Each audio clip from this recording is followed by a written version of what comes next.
The average American versus the average Canadian. G'day guys, how's it going? My name is AussieTash. I come across this video. I'm pretty interested to see what the difference is between the average American and the average Canadian. What sort of things do they base this on? What sort of stats are they looking at? Let's find out. The international boundary is the official name for the longest international border in the world between two countries, specifically Canada and the United States, the second and fourth largest countries by area, respectively. These countries have ever-increasing close cultural and economical ties and similarities. Their shared historical and cultural heritage has resulted in one of the most stable and mutually beneficial international relationships in the world. I guess you'd say So how that. do their populations compare? With so much in common between these two nations, we thought we'd take a look and see just how similar and different the everyday person is in this episode of the infographic show, Average American versus Average Canadian. Okay. The population of America is just under 326 million people, with the average age being 37.9 years old. My gosh. And for Canada's population, the total is a little over 36 million, with an average age of 40.6. All right, let's just pause this just for a second. I know this video is a couple of years old. Canada, I think you just reached 40 million as your population. America, 326 million people.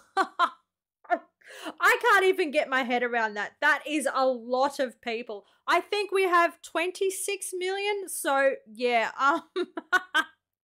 36 million, 326 million.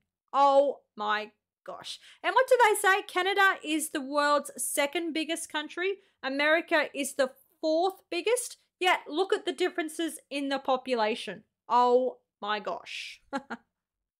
The average height for an American male is 5 foot 9 inches, and for a female is 5 foot 3.5 inches. Okay. For Canadian males, the average height is also 5 foot 9 inches and 5 foot 4 inches for women. What about weight comparisons? If a person's body weight is at least 20% higher than it should be, he or she is considered obese. When we looked at obesity for Canada versus America, most of the recent studies are for adolescents up to the ages of 19. In the late 1970s, obesity rates for children and adolescents from ages 3 to 19 in both countries hovered around 5%. Those numbers have shot up to around 13% in Canada and 17.5% in the US in recent years. Though Canada trails America in this area, it is steadily catching up.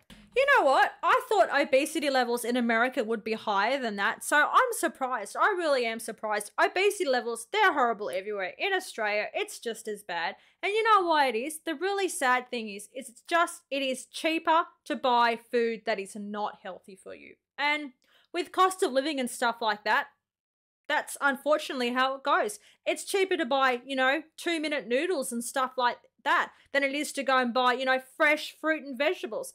At one stage in Australia a couple of months ago, we were paying $7.50 for a whole cabbage.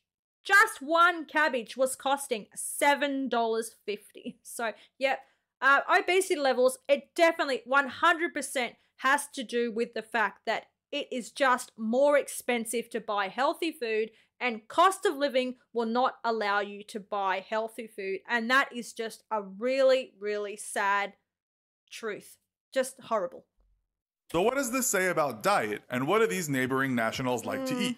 Canadians are known for eating poutine, which consists of french fries with gravy and cheese. Potato chips are also different in Canada. They like ketchup chips and all-dressed chips, which are a combination of barbecue, tomato, salt, vinegar, sour cream, and onion. Yeah, I tried those chips. Other I did classic not Canadian like them. foods include smoked meat and beaver tails, which are fried dough shaped like a beaver tail with candy and chocolate on top. So Americans, on the other hand, eat buffalo wings and s'mores, and of course are famous for their hot dogs and hamburgers. Yeah. All foods that are also available in Canada, but are known for being American. When it comes to life expectancy, according to a report from the U.S. National Research Council, Canadians are likely to outlive Americans due to being healthier and in better shape. Okay. Health is determined by hundreds of things, and some of those are obviously more favorable in Canada than they are in the US, says report co-author Samuel Preston, a professor of demographics at the University of Pennsylvania. Okay. Canadians born in 2007 can expect to live up to 82.3 years for women and 79.3 for men, compared to 80.8 and 75.6 for people born in the US.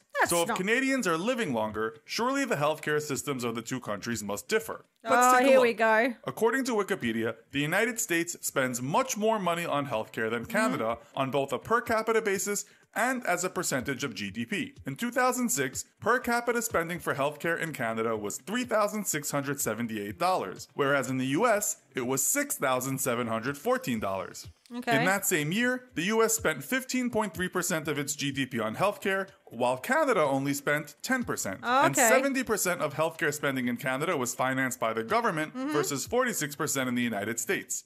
Yeah, I think the healthcare system in Canada and Australia is quite similar. It's not free. Now, we have a Medicare system. You know, operations and stuff are free, I guess, to some extent. I know it's not like America where, like, if you don't have any healthcare, that's it. Sorry. You know, that they're going to send you out the door and stuff like that. But yeah, you've got to pay to see a doctor in Australia these days. There used to be this thing called bulk billing where, you know, it would just be billed and the government would pay for it. Mate, that just doesn't really happen much anymore these days. You've got to pay to go to see a doctor and you're looking at maybe $60. You get some back from the Medicare system. But yeah, times are getting tough here in Australia. If you want to go to the hospital for like an emergency, you could be waiting days in that emergency room, or you know what, they'll just go, send you home, come back, try again tomorrow. So yeah, our healthcare system, it's in trouble, and I'm guessing the Americans' healthcare system, theirs is pretty bad. Canada, I'm hearing stories that they're going through a bit of a rough time as well, but healthcare in general, I think it's just, it's a real struggle for the governments in all countries to figure out, isn't it?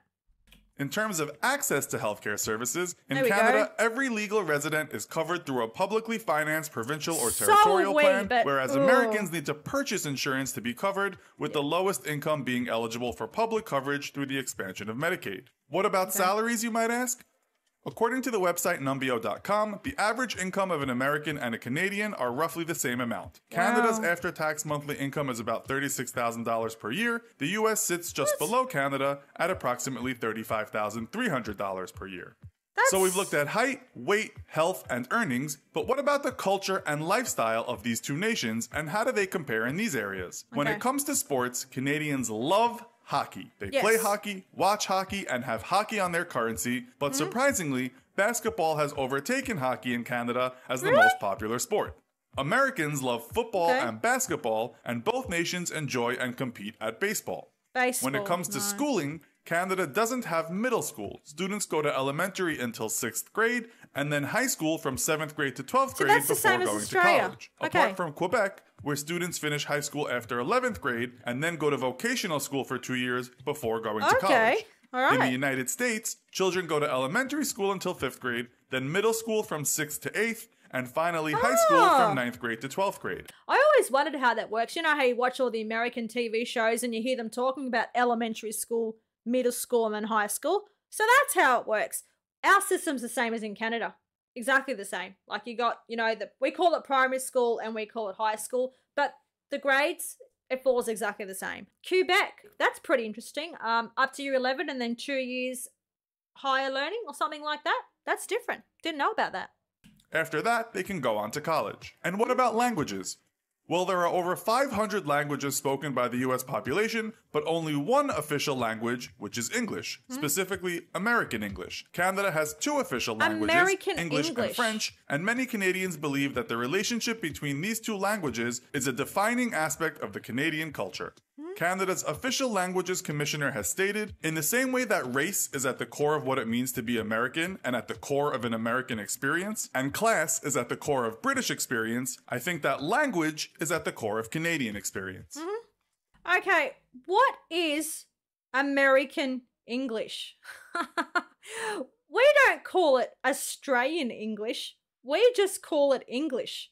Why do they call it American English? Guys, if you know why, if you know the reasoning behind this, please jump on and let me know. Oh, I know it might have something to do with the fact that, okay, here's an example. If it's got a Z in it in America, we spell it with an S. So I know that they spell things differently. So is that why it's American English? I'm not quite too sure. That's just blown my mind. All right, well, that was the video for today, guys. Just a little insight between the average Canadian and the average American. I found it interesting. What are your thoughts, guys? Jump on, let me know in the comments. That was the video for today. If you liked it, please jump on, smash the like button, leave a comment, and remember to subscribe. That really helps me out. I was just thinking about the sports. He said that basketball was taking over as Canada's #1 favourite sport. Mate, what about lacrosse? I just watched Canada beat Australia at the National Lacrosse Championships. Mate, we give it a good dig, but yeah, it didn't go too well. Anyway, cheers to Down Under. Take care. Bye.